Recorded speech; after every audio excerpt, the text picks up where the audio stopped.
لا مانع لما أعطى ولا معطي لما منع يستبشر برحمته من يشاء وهو الحكيم الخبير. الصلاة والسلام على سيدنا مولانا محمد وعلى آله وصحبه أجمعين أما بعد.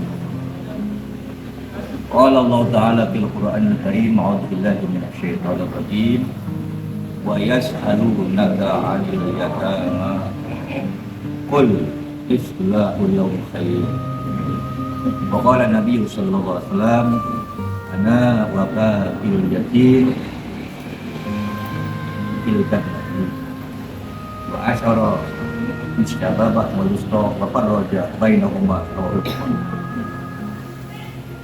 wabil khusus ikhlas Ustaz Abdul Wadud SPDI sebagai DKM Tijani Sesudah orang tua kita, tokoh masyarakat kita, Bapak Haji Asmini, Ustaz kita, Ustaz Komarudin, dan wali lingkungan kita Bapak RW 08 Saudara Nur Hasan atau dikenal Saudara Imron sebagai pembawa acara yang terpaksa dalam keadaan sederhana, tapi kita sudah berusaha mensyiarkan Islam melalui rumah Muharram. Karena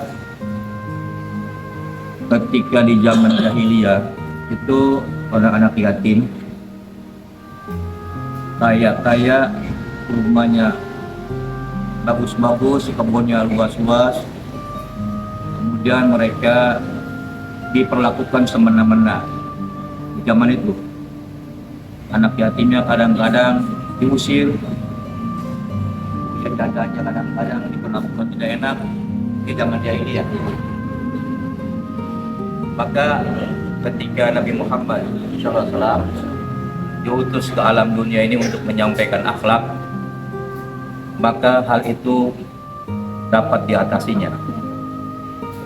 Surat Al-Baqarah 220 yang tadi saya baca, Bismillahirrahmanirrahim.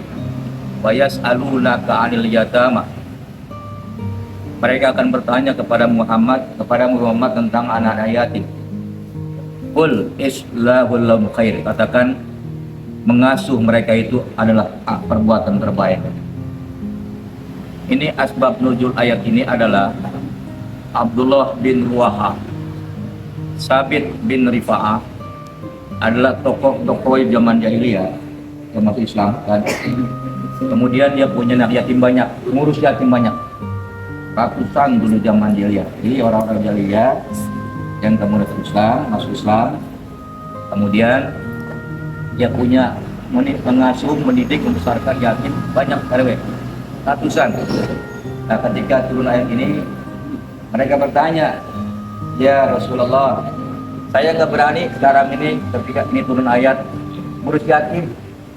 Saya takut menyakiti mereka, saya takut ngasih makan mereka nggak bisa, saya takut harta mereka kemakan saya, gitu kan?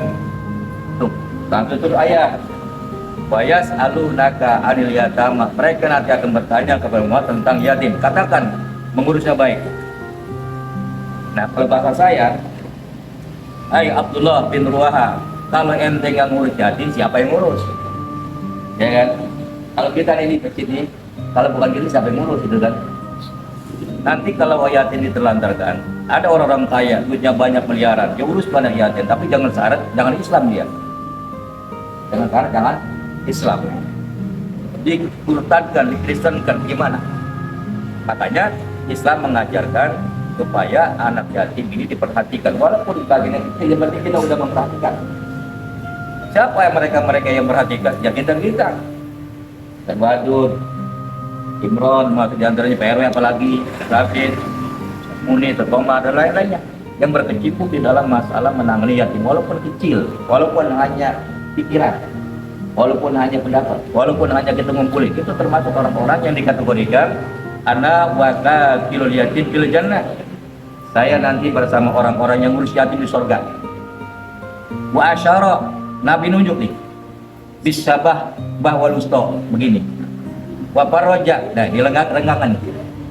Wa faraja bainahum. Kata Nabi, nanti orang-orang yang ngurus yatim ini sama-sama saya soal keberanian ini. Dekat banget, deket banget.